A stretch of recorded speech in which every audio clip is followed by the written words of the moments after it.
out the hand, switch, shooters on swoosh, hitters don't miss. Already just added a ton of y'all to my list. Bitch, death wish, not to be messed with, tested quiz. They shooting shots, hitting bricks, we testing the kids.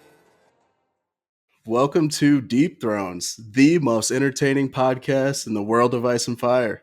I'm Sims. Sheedy's here. What's up, Sheets? Hey everybody, how's everybody feeling? How's everybody doing? Can't speak for everyone. I feel like I have a cold coming on, so if I sound a little stopped up, that's just a forewarning there. Damn, get well soon, man. I'll keep you in my thoughts and as well as my prayers. Wow, that's so kind of you. Thank you. Well, I'm gonna go light a candle for you at the sept, and then you're gonna be there in a nun's outfit, coughing all over me, getting me fucking sick. That might be more effective than what happened in the scene. Hey, But yeah, let's address the elephant in the room. This was a polarizing episode, in that scene particularly. Rhaenyra visiting Alicent in the Sept. We got a lot of feedback on it. All of it is appreciated. All of it is respected. We had differing opinions, but Sheeds, why don't you open us up with your thoughts on it? yeah, I actually so just to reiterate what Chris said, we love the discussions we had the last 2 days were awesome. Like that's the reason we play the game. You know what I mean? It's the Game of Thrones, and I feel like it's also probably what the showrunners wanted, a little open discussion, a little bit. So I'll just give my final thought on it. And like you said, everyone's opinion. It's a scene that there is no correct answer. It's all just opinion. And the thing is when an argument is opinion based, you can go on forever and ever. So I think it's just a matter of respecting everyone's viewpoint and being like agree to disagree. But my final thought was this, and this is I sort of wrote it down. So let me just I think with that scene, it created a clear bad guy. You know what I mean? And they did 2 months of marketing. They did a greens trailer and a blacks trailer. All must choose your side. And by the third episode, they've thrown one side in as clearly they know that they're lying. You know what I mean? And I think what makes Game of Thrones great, what makes George's writing great, and I know the show to the books and all that, is the ambiguity, the black, the gray, the areas of gray. And instead now it's very black and white. And I think that's the issue. And I respect the character of Rhaenyra Targaryen. And I just felt like the decision, it felt weird. You know what I mean? It felt forced. And keep in mind that when I say this, it's not me dunking on Rhaenyra. She is merely a character on a TV show that has show writers behind it who are lucratively paid to have her make decisions that make sense for the character. That was my issue with it. And then as a green stan, I'm now a bad guy no matter what, because they've essentially said so. Well said. All that being said, I did not have an issue with the actual content of their conversations. No, it was awesome. It was great. I didn't have an issue. I actually loved like the reveal, figuring out that Aegon the Conqueror was the one that Viserys was talking about and not Aegon the Second. However, I don't love that was when it was. I don't love that came out that early, because like you said, it takes away all the tragedy of like this family ripping each other apart and not knowing who's right and wrong. Rhaenyra, like basically in the books, isn't positive, right? She doesn't get that confirmation, or at least that's not said in Fire and Blood. So I think that's part of the tragedy is like, I don't know, is this right for me to do? As you're going through, and then, maybe later on at a more natural time where, these characters may cross paths again, this season, next season, whenever it is. I think that would be a more powerful time to have this conversation. And then you could almost have like a regret, like going through Rhaenyra's face until she gets the, Aegon reveal. Exactly. I agree. And also I just want to point out, and it's not a 1-to-1, but and genuinely I mean this, is that Rhaenyra is a smart cookie in the books and in the show. And Aegon is the king of Westeros right now, whether she likes it or not. He sits the Iron Throne, and Alicent is now, what is it, the Queen Mother, and the Queen in the Dowager. history of Westeros. Remember how well Cersei controlled Joffrey once they put the throne on the Wild Dog's head? It's once someone's king, it's game over. The king is the king, and the only person who could call an end to that war would be Aegon. And if Rhaenyra felt Alicent had any kind of influence over him, then why was Arik Cargill in her bedroom the night, a few nights ago? How do they think that that was complete? They don't know Kristen Cole did that.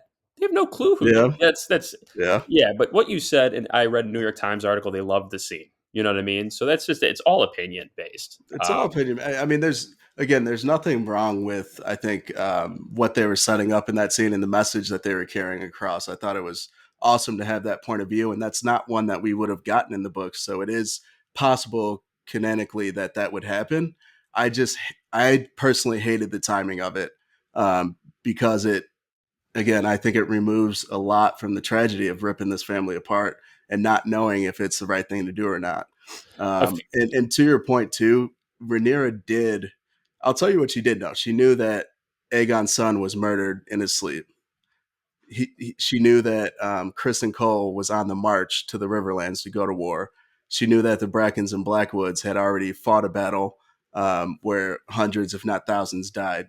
So to your point about her being a smart cookie, like you're still holding on to this, trying to grasp onto this piece where the piece is gone already, you know? Mm. So you're speaking to someone who doesn't have the power, that her being Allison, who doesn't have the power to turn this around, but it's already happening. So those were a couple other problems I had with it. But Yeah, but like we said at the top, everyone's chatting about it. Great discussions. I definitely hearing people's opposite viewpoints made me like definitely think about it, and mhm. that's a good part of it. Also, if you guys are hearing anything weird in the background, my dog is going absolute Vagar on a treat right now. He is going to town, and I don't see any sign of reprieve anytime soon. No He's just quitting. getting after it. Yeah, he's hungry. You know, Yeah, he's a hungry boy. big dogs got to eat. Um, so another thing that we wanted to address, and we kind of touched on it briefly in our review of last episode, but Rainey's made a comment, basically saying that Otto would not send an assassin after Rhaenyra in her sleep. So you had some thoughts that you wanted to share on that? Yeah, that scene sort of, and we discussed it on Deep Thrones Monday's episode. If you haven't listened to it yet, please do. But we discussed it, and it was just that like he did though want to the season before, and we discussed though how it's a different scenario. They didn't even know Viserys died yet. It would have been an actual surprise plot. And it would have probably worked because Harold Westerling would have just walked right up to Rhaenyra and she'd be like, "Oh, what are you doing here? How's my dad?" Slice, you know what I mean? Obviously, Harold Westerling would not do that because he loved Mm-hmm. Rhaenyra. He was sworn to her for many years, and so you could argue that the Arik plot of like going face off style with it was not an autoplay, but the Mm-hmm. idea that he would not send an assassin to do that is like he would. He definitely would, He and would. he wanted to. And to Rhaenys' credit, she was not in the room during that conversation. Excuse No, me. So, a little benefit of the doubt there, but it was just funny that people think that of Otto because he is an awful human being, for the record. 100%. And also, there were a lot of memes about it today, which is why we felt the need to follow up with it because the memes have been very funny. Because it was like Rainey saying it, and then beneath it is Otto going, "Go to Dragonstone, make it quick and clean." You Oh know, yeah, yeah, yeah. Also, that is like recorded that you agree that Otto is an awful person. Just so you know. did I say what did I say? I thought you said he's an awesome person. No, no, no, no, no, no. Played. We'll, Okay, we'll then watch the Mike. film. We'll watch the Oh no, film. that's fine. If I misunderstood, I misunderstood. I take it back. I thought you said awesome person. So if you said what did you say? I said awful. Oh no, disagree. Disagree. He's a great man. He's very smart. He's very Mm, tactful, and the decision to assassinate Rhaenyra last season was honestly, I thought, a masterstroke. I mean, like you said, it probably would have worked. Yeah, 100, if Harold Westerling just did it, yeah, it would have. There's Yeah. no chance he would have. Do you think Harold Westerling's gonna make a cameo later on? Hmm. If not Has this to, season, next right? season, he's going to do a Barristan Selmy comeback. Hmm. Out of nowhere. Um, Good God, that's Harold Westerling's music. Oh my God. so I wanted to give a little bit of background on the Brackens and Blackwoods because to non-book readers, the introduction to them was very brief, kind of out of nowhere, and you know the it was almost jarring the cut to the scene of just hundreds and or thousands of bodies after a battle. So, just some brief background context on their relationship. is essentially what we saw. A lot of petty squabbles over the course of centuries. When they started out in the Age of Heroes, both the houses were kings at that time, and they both blamed each other for going to war from day one. So as long as the records exist, these two have been getting after it. And so, when we talk about like setting up the context for that scene, maybe they could have done a little bit better, and given more background. But what we saw was essentially like what happens when they engage with each other. Um, so I'll talk more about like what the actual battle looked like when we talk about how the battle was set up in the house that the dragon built. But that's just some brief background on what the Bracken and Blackwood rivalry looks like. And sort of in the story that we're following of the Dance of Dragons, those Brackens and those Blackwoods that were in that battle sort of are cannon fodder. This is setting up the Brackens and Blackwoods more realistically for season 3 and season 4. Specifically, is Benjicott a Blackwood, right? Is that his name? Oh yeah, oh yeah, Bloody No, Ben. no spoilers, but I think that this is the development for them to come. You know what I mean? That's just sort of how I Mm-hmm. viewed it. But I agree that scene also. I was mad at that scene too because I love battles. I love people duking it out. Um, and the guy who pulls the sword and holds it up to his chest, he's actually the one that they cut to with it in his neck in the water, which I thought was interesting. The Oh bracken. yeah, yeah, Yeah, yeah. And they that sword was just so deep in his neck that it wouldn't move, yeah. which they talk Which about in House That the Dragon Built. yeah, Um, that's so another dynamic that I wanted to talk about that's different in the books that than what we see in the show is Jason Rhaenyra. So again, Rhaenyra's take this season on the show, it seemed like she was just all about avoiding war because she was trying to grasp onto peace through a friendship that she had with Alicent.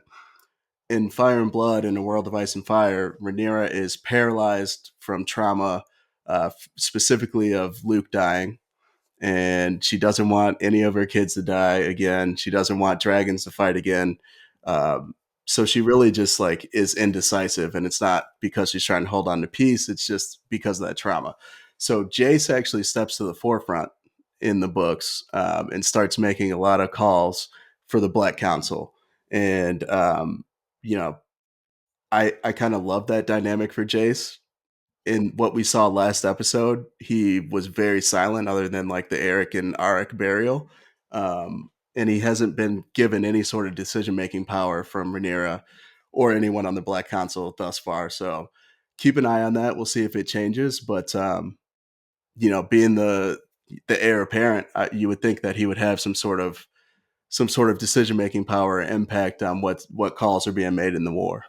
I will say I like the show change, but there's a caveat to that. Where like I obviously I think it's important that Jace has some scenes where he's like, "What if we did this?" And Rhaenyra goes, "You know what? I like that idea, Jace. Let's do it." But I'm glad that just for the sake of like Rhaenyra is a strong female character, and if they had her go away for a long time and let everyone else assume power, then it sort of sets Hmm. up the very thing last episode that Rhaenyra was fighting against, which all of these guys who are like, why don't you step aside?" So I'm glad they didn't do that. I'm glad Rhaenyra is at the forefront of the council and that her decisions will be final. But I do agree that Jace being one of her strongest advisors will be really cool, and would be cool if we see that. Right now her Yeah, strongest advisors are sort of some guys who who knows what their names are if they even mention them. And then it's like Rhaenys. we got a Celtigar, we got a Massey, we got Grand Maester Gerardus, and then there's another guy that I'm not familiar with, but yeah.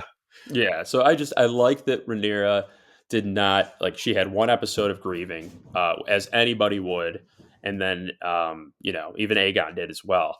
But she then was like, "All right, I'm not letting go of the reins and letting these guys take over." I think that was a good choice by the show.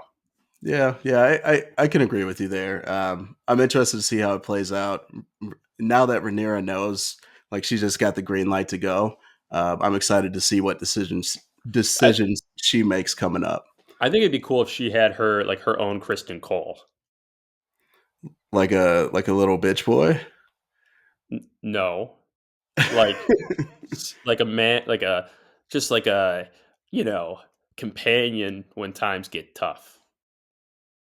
Well, Damon was kind of that, but then he wanted to go to Harrenhal. Yeah, I'm saying like a side boy, Oh, okay, a side yeah, companion. a side companion, you know. And I'm looking at the current roster at Dragonstone, and I'm not liking a lot of what's out there for Rhaenyra, but That's a tough roster there. that's a tough.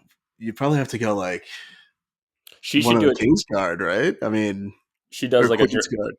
she does like a dragon seed thing, but it's like there's two versions of dragon seeds. There's the ones that are riding the dragons, and there's the ones that are like the queen's companion.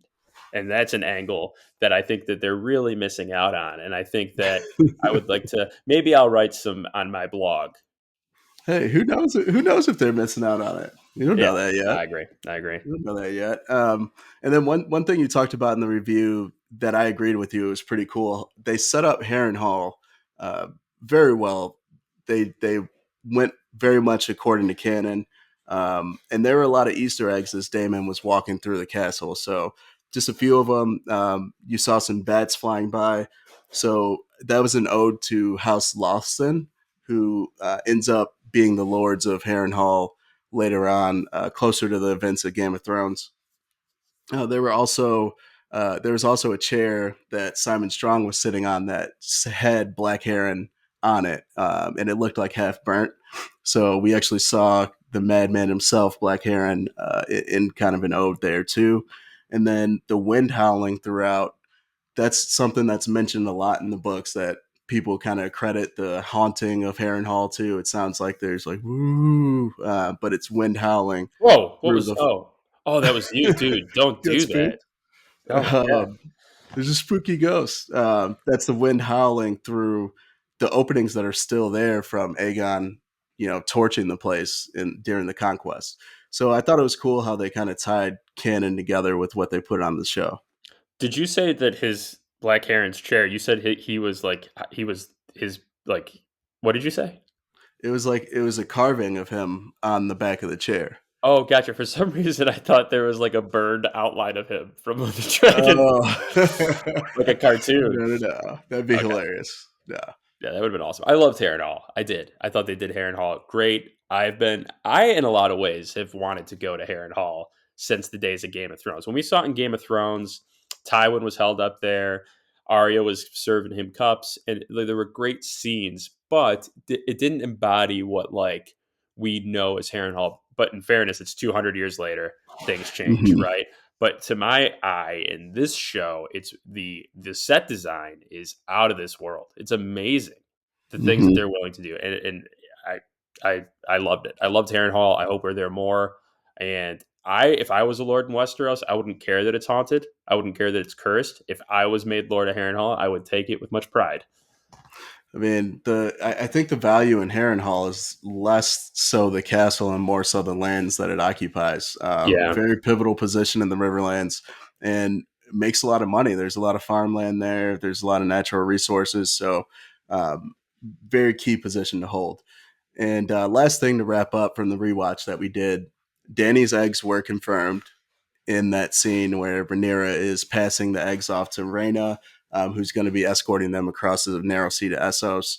So three of those were Danny's dragons, and Yep. then the fourth one is young Viserys's dragon, um, who we'll find out later on what happens with that.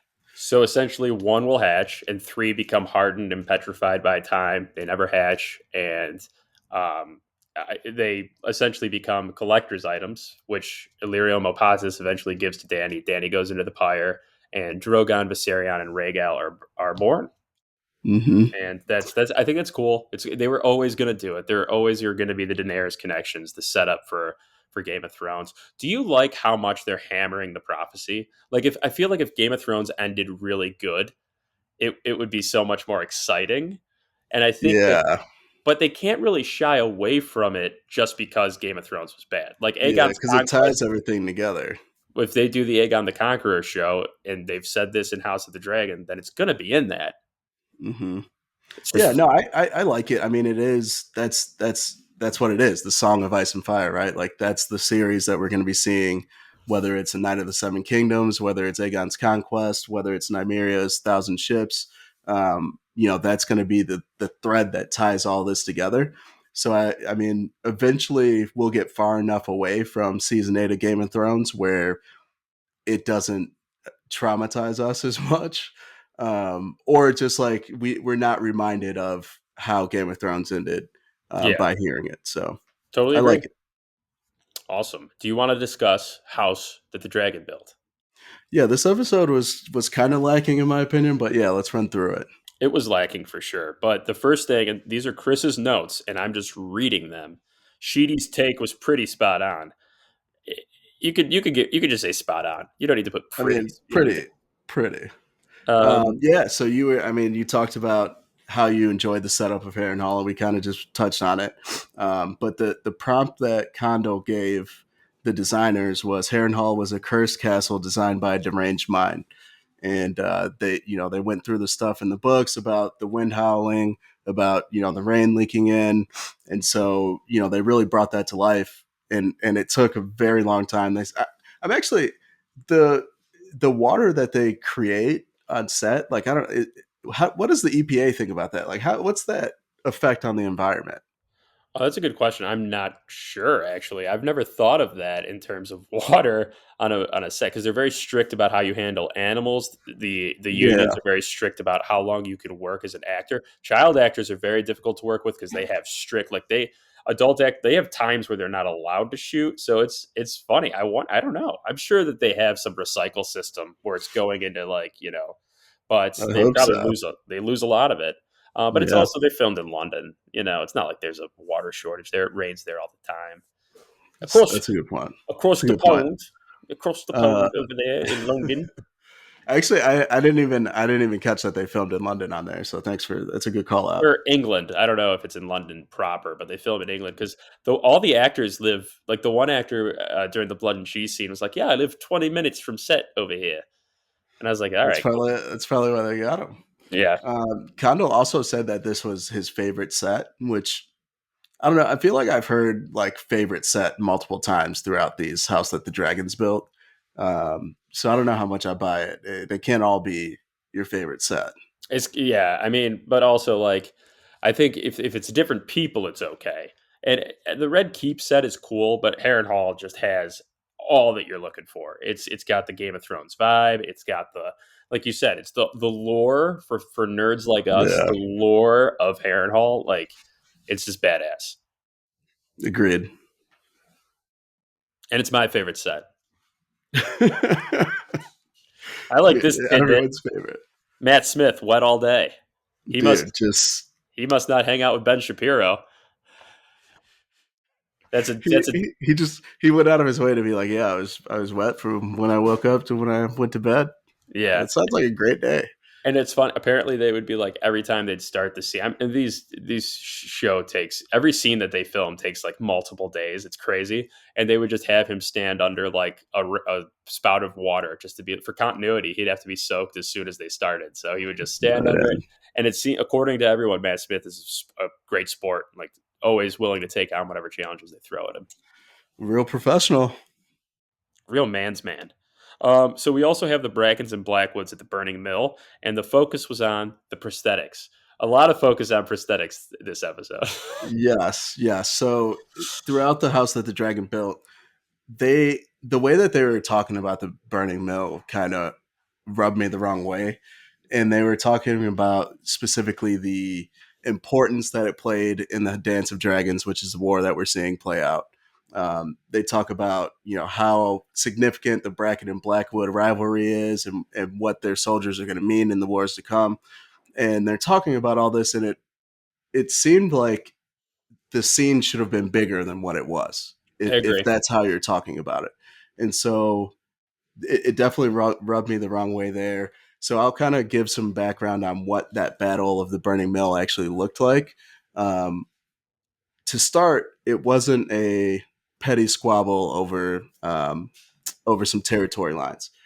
What happened, in according to canon, was Lord Blackwood declared for Rhaenyra, and then once he heard that Lord Bracken declared for Aegon, he sent some raiders across the border, and that prompted Sir Amos Bracken, who on the show it looked like it was Sir Aaron Bracken, to then come back into Blackwood territory, and the Blackwoods had an ambush waiting for the Bracken host, and that was at that burning mill. So essentially, the Blackwoods got the jump on the Brackens, and the fighting ensued.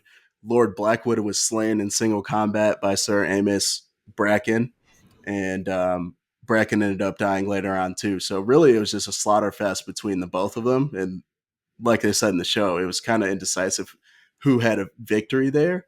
Um, but it was not really set up like it was in the show. It was more so an intentional provocation from the Blackwoods, and then an ambush from the Blackwoods to the Brackens. Okay, first of all, that Bracken would later go on to be known as Famous Amos. Secondly, secondly, here I go. I got a lot of opinions on this.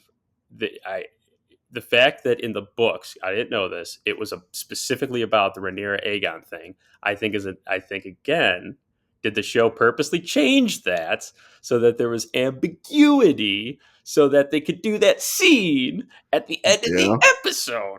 And then let's go this route real quick. I'm a visual learner, and I would love to have seen that battle. I would love to have seen the Brackens and Blackwoods go at it. Also, the Blackwoods, the guy who like kind of starts it and has the sword up to his chest, looks like he could be a relative of mine. The shaggy hair, the crazy look in his eye. I relate heavily to that side, even though they're not on my side technically. The Brackens are. I wish they showed a little bit. Hearing the director talk about it in the credits or in the after the House of the Dragon built made me almost angry because she was. right. They were like, it was so cool to bring to life this amazing battle from George's book. And I was like, you didn't bring the battle to life. You brought the pre and post game to life. It's like watching a Mm-hmm. baseball game just for the pre and post game. Well, and then they like go into so much detail about these prosthetics and stuff. It's like I really don't care that much. They're dead bodies. I mean, it is cool, right? But the way that they were talking about it, like you said, it seemed like it was larger than life, and what they put on the screen wasn't that. It didn't carry the weight of a battle that started a war, but also they didn't really portray it as the battle that started the war. They portrayed it as a battle that happened and no one really knows why. And it's like, oh, if that's what you're going to do, then I guess you're going to do it, you know? But that being said, we're going to see more Brackens and Blackwoods later on. I do think there's something to be said about the stakes. If they were to show the battle on screen, like, would we really care that much? Like, I feel like you and I would be invested in it. Yeah. But if there's no stakes, you don't care who dies, who loses. Like, I think it would have been a wasted opportunity. I've been banging the character development drums in season one. That's been big for me, and it's this. We've talked about it's the nature of broadcast nowadays, and also like it's not like Game of Thrones slayed it either. Like the Sand Snakes were in Euron, or like there were some characters that they greatly dropped the ball on. And like I said, if these guys are cannon fodder, if they are the setup for the Blackwoods to come, then that's fine. But it's just so far away, and you're doing a 2-year release that it's like you got to develop something. That's all I'm gonna say. Yeah. Yeah. Good points. Good points. A quick, just aside on that. Aaron Bracken's sword was the closest sword shot, so pretty cool. Yeah. I mean, they thought it was super cool. I didn't think it was particularly cool, but Yeah, they made it a point to be like it was the closest sword shot by a camera, and we're like, who cares? So I could, yeah. like, is that like a? Are they trying to get into the Guinness Book of Records? I mean, I thought that scene in the brothel was one of the closest swords shot on camera. Hey, come on now, what are you doing? Uh, Bela and Moondancer versus Kristen Cole and Gwen Hightower was heavily dependent on VFX, which is surprising to me because Mhm. dragons are real. Yeah, they talked through like first off, Reina's actress talked a lot about being on the buck and how cool that was. They also talked a lot about the VFX, and I didn't realize that they used Unreal Engine for some of the VFX, which is used in video games. Yeah, it's like Grand Theft Auto and stuff, or like any fighting game Yeah, uses some yeah. version of it. Or like Elden Ring, I think uses it too.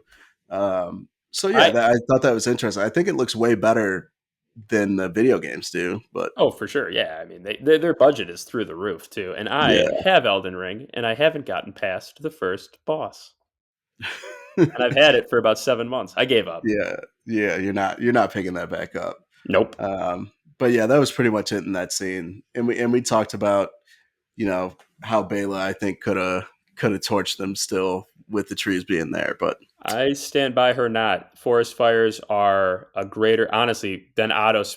Wait till Otto sends that word around the realm. People will be madder than about Jaehaerys' death. ooh, I, that's do true. you ever see when there's like forest fires in Australia and people are like holding koalas? It's the saddest thing you'll ever see. And then all I this, Forest fires are devastating, man. They are. I agree. I agree. You made the right choice, Bela. You made the right choice. Aegon's armor. What did you think of it? Designed to look like So old Valyria. they went into a lot of detail on this armor set, and I do think we'll see it when we see the Aegon's Conquest series years from now. But they had like a lot of detail on each scale. They had like dragons on there, of course. They had some odes to Aegon the Conqueror on there, and it turns out it was actually very heavy, is what Tom Glencarney was saying. Which Valyrian steel is known for being light, um, Did you but think it on was set. cool? Did you like the way it looked? I I wish mean, it was. go I wish ahead. it was more silver. I wish it had like a pop of silver to it. It kind of looked mid to me. I liked it. And just because like if you're thinking about old Valyria and Targaryens, like the black and red, like the dark contrast are strong in their minds. So I thought it fit with the vibe that they were going for. That's fair. That's fair. I would have liked to have seen more pizzazz. I'm all about the showmanship. I'm actually wearing a button up right now in honor of Team Greens because now that Team Greens has been tossed under the bus as the bad guys, I'm deciding that I'm going to up my game and I'm going to defend them. All right. By wearing a blue shirt. I don't have a green button up. I don't Just have one. bust out the same sweater you were in a couple days ago. I will, except we talked about this. I don't like the way it fit my body last episode. I was very self conscious upon rewatch. It didn't accentuate me in the right bits. Let's talk about the shipyard set. The shipyard Yeah, set. It was the you know, biggest. It was the biggest set Jim Clay has ever built, according to Condell. Hey, did anyone say it was their favorite? dude. Yeah, this episode again, like I think in the grand scheme of this season, I think the actual episode was a bridge episode. So I think this house that the dragons built didn't have too much new stuff to talk about. And so, it gets them talking about a shipyard set being the biggest that one person has ever built. And it's like, well, it's not the biggest that the show's built. So, like, why is this significant to me? Yeah, Um, I don't but even yeah, I know. mean, I don't even go know ahead. Jim. I don't know Jim Yeah, at all. I don't know Jim either. So, yeah, I'll stop hating on this. But we could get in some fun at this point, I think. Eh. Sure, let's do it. Let's do it. um, Let's have some fun. I'm all about the fun. I like to, I like to party. we like to. You're gonna undo that button, one more button, and we're gonna have some fun. So I, our game this week is guess that character. okay. Um, and we initially had it set up for a guest, but we had some technical difficulties, so that guest will be appearing later on in the season. So essentially, it's going to turn into me quizzing Sheedy. I love it. Honestly, put me under the bright lights, attach me to a lie detector, and let's see what happens. So it's going to go in order from easiest to hardest. And I'm doing both now. So I'm going to be answering mine and our guest, Dan, who we will have on a later date. So account for his easiest too. So you got to like tier them to easiest to hardest so that I don't go easiest to hardest, easiest to hardest. Okay. We can edit this Okay. out, or I'm going to keep it in because it makes me sound important. Executive producer Sheedy. Okay, starting with an easy one, and I'll have two from each category. So two from easy, two from medium, two from hard, two from hardest. Dude, what if I get none of these fucking right? You'll get them. Viserys Targaryen's first wife. Emma Aaron. There you go. Good. That took longer than I anticipated for you there. I knew it. Uh, I knew it, but I was building the suspense. uh, who is the Lord of Winterfell? Currently in House of the Dragon. Currently, yeah, this is all House of the Dragon. This is all now. Okay. Cregan Stark. There we go. Easy ones passed. Medium. Who was Daemon Targaryen's first wife? Rhea Royce, There you go. There you go. aka the Bronze Bitch. No, just an undeserved nickname for sure. Yeah. Who rides the dragon Tyraxes? Um, I was trying to make you think I froze. Let me think. It's not Jace, is it? No, it's close though. It was mentioned in this last episode. Oh, is it? Wait, no. Yeah, it's not Daron. Who does ride Tyraxes? It's not Bela. It's a black. Okay, 1 second. Let me get this. Um, it's black. Who's the other black dragon riders other than Cyrix? It's not Jace. Baylor rides Moon Dancer. Reyna doesn't have one. Who am I missing? He's forgotten often. Is it one of it? Was it one of her little guys? Is it Joffrey? It's Joffrey. Yeah, Okay, yeah. okay. I was Joffrey like, not rides yet. Tyraxes. That was. I mean that's a spicier medium one That's for a sure. spicier one. Yeah, for sure, for sure. All right, so we're 3-1 right now. Moving on to the hard questions. Um, whose head was smashed in by Kristen Cole at the small council? Oh, Lyman Beesbury. There you go. There you go. Hard. This For, one's kind of hard. What was the name of Rhaenyra's stillborn child? ooh, shit. I'm gonna throw out a guess, but if I'm wrong, don't tell me because I'm gonna guess more. Was it Balon? No, It was it was a Viserys's. female. Oh, that's right. Yeah, Emma, Allison Jr. it was. Here's a hint: conquest. Oh, was it Visenya? Yeah. Wow, I There you didn't know go. that. That's awesome. It's hard. So these ones are the hardest. I'll ask you both of the hardest ones. I only had two on here. Who was the Lord Commander of the Kingsguard before Harold Westernly? He dies in season 1, doesn't he? Mm-hmm. Viserys just mentions him.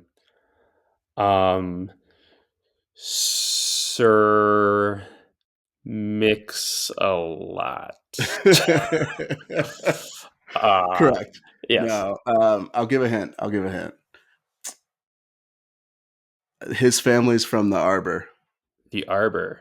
Are they is it like a red wine type person? No, is it? It is? Yeah. You probably won't guess his first name. No. Ryam Redwine. Ryam red wine. Wow. Yeah. Mm-hmm. Wow. Legendary Kingsguardman. These are great Um, questions. these are. I came up with them all by myself.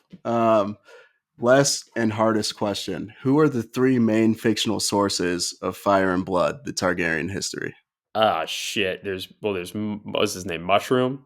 Mm-hmm. There is a Grand Maester. There might be two, I guess, or is there at least there's one Grand Maester, right? There's one Grand Maester, Why? and Is his name start with a P? um, starts with an M.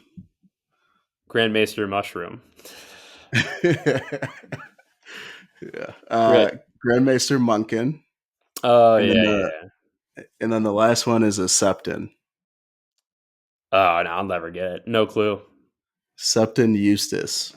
Ah, Eustace. I like that name. Yeah, those were good questions. I did zero preparation. I was like, I'm just gonna go in and I'll get them all. Just raw dog it. Yeah, Yeah, I mean, listen, those were hard questions. they Let were. us know. Let us know, listeners, if how many you got right.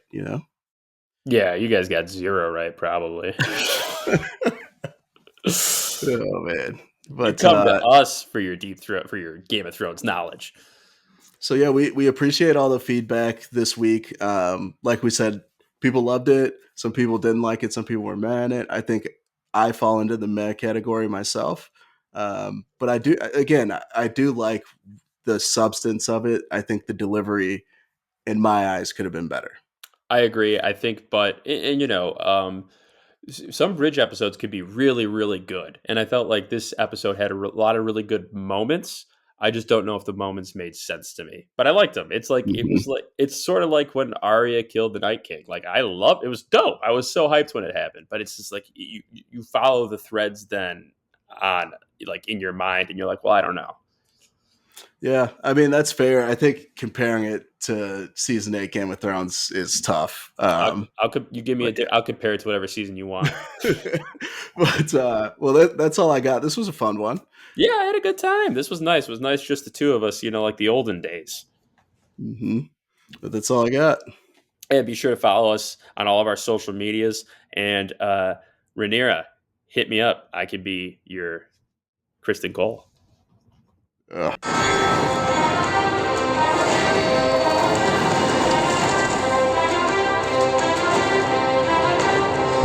Whips, check out the handle, switch, shooters on swoosh, hitters don't miss. Aria just added a ton of y'all to my list. Bitch, death wish, not to be messed with, tested quiz. They shooting shots.